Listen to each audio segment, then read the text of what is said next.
皆さんこんにちは、こんばんはかな。9月10日夕方5時半過ぎの模様です。今日はたくさんのお客様に来ていただいてます。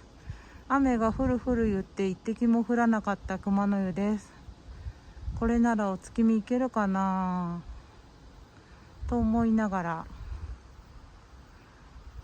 今日夕方6時半からのんびりゆったり焚き火をやろうと思ってますが、